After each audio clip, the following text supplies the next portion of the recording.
And that, ladies and gentlemen, is where my backdrop comes from. Merry meet everyone, welcome back to My Pagan Life as always, and of course, welcome to My Pagan Life 2020. I'm ready to make more content, I'm ready to evolve into a better creator, and I am of course looking forward to spending more time here on the channel with you guys. It's gonna be one heck of a busy year, but I'm gonna try to make it work to the best of my ability. And now that we're in the new year and we have somewhat more of a blank slate, I think it's the perfect time to make a video like this one. And so you saw the title of this video. I'm assuming you're wanting a quick guide to the Wheel of the Year. Well then, let's not stall and cut right to the chase. This is the Wheel of the Year in short.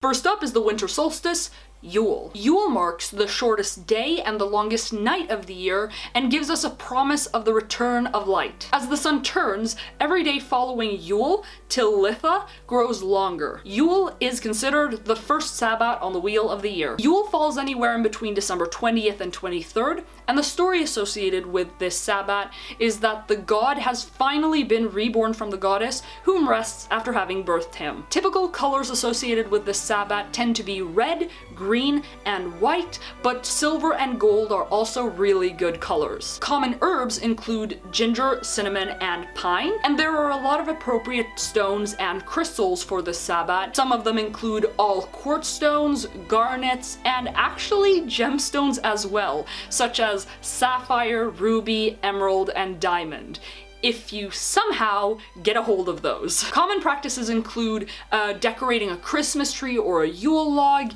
exchanging gifts, singing songs, and there's also something that you can do for Yule that we actually do here on the channel. It's not gonna take long to explain, I promise. Every year when Yule comes around, I invite my subscribers and viewers to send me their wishes, hopes, dreams, resolutions, either by having them comment them down in the comments below, or they can send them to me by email. I then take those wishes, write them down on pieces of paper, and burn them at Yule. My point is, I love this tradition, I love this practice, and I highly recommend that you try it for yourself. Next up, we've got Candlemas, or Imbolc. Imbolc is the first Sabbat on the Wheel of the Year that in a way welcomes spring, and especially the sun after a long, long winter. It's not necessarily spring yet, the first day of spring hasn't really arrived, but we're definitely getting there. This Sabbat heavily emphasizes the importance of the return of light, which is why basically all central Imbolc practices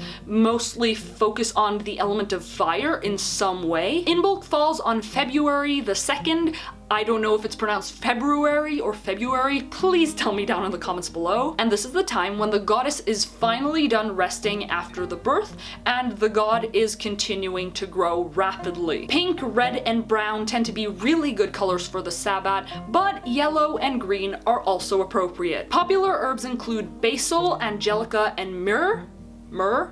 And popular crystals include turquoise, aventurine, and amethyst. Common practices include anything that has to do with the element of fire, to be quite honest. I promise you, it's not always easy to know what to do to celebrate Imbolc, but anything that involves the element of fire is a safe bet. Trust me. And now we've come to the spring equinox, Ostara. Ostara is a spring Sabbat on the Wheel of the Year and marks the first day of spring. Light and darkness are in balance on this Sabbat, just as with Mabon. Ostara falls anywhere in between March 20th and 23rd, and the story attached is that both the god and goddess are becoming fertile and vibrant. Very popular colors for Ostara tend to be green, yellow, and pink. Violet, jasmine, rose, and daffodil are very good herbs for this Sabbat, and crystals, well, any green, yellow, or pink stones will do for this Sabbat, including agate,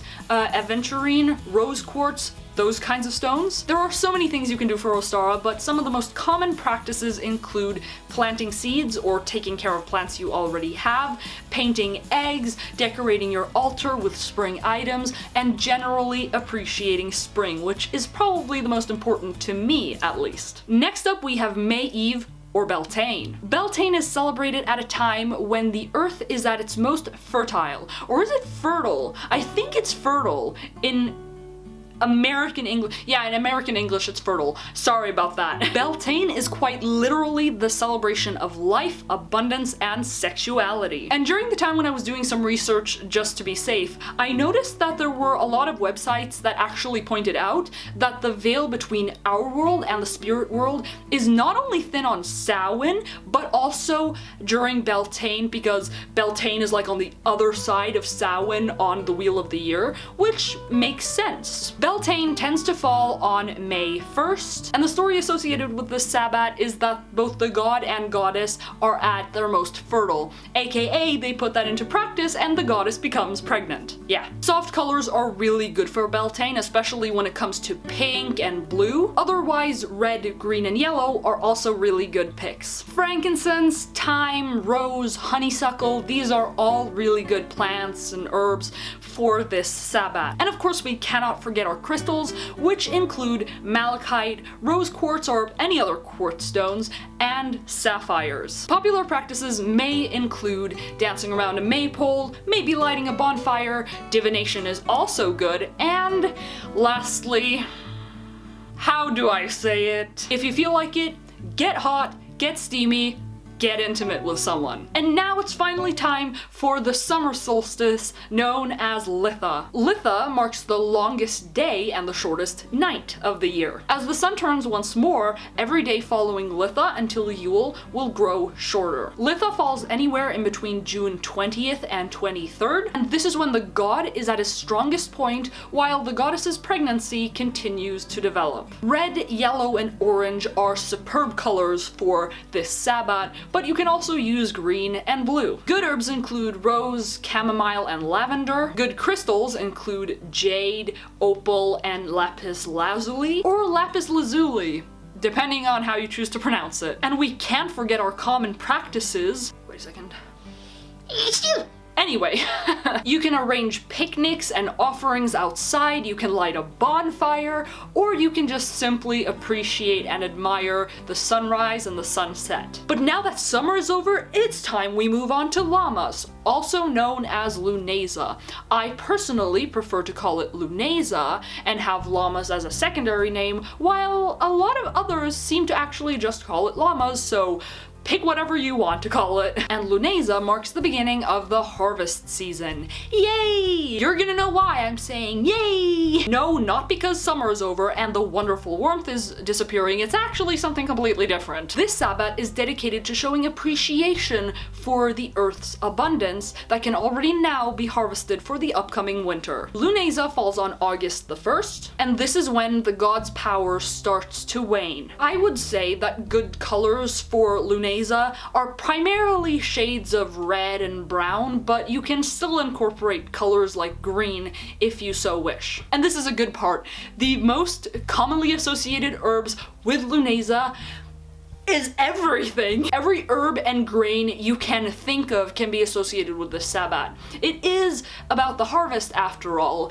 and so it's just good to have food in general. But there are some associated stones and crystals with this Sabbat, and the list is pretty long. Citrine, tiger's eye, carnelian, sardonyx, any stone or crystal that is maybe associated with abundance and prosperity, or if you simply have a stone that is brown or yellow, they're pretty much appropriate for Lunasa. And what are some good practices for Lunasa? Well, if you can harvest it. Maybe it's berries, maybe it's something you have deliberately planted otherwise, or buy food, and whatever you choose to do with what you've bought or what you've harvested, make food out of it and do something with it, make something delicious. If you have some delicious foods, leave it down in the comments below. I want to know.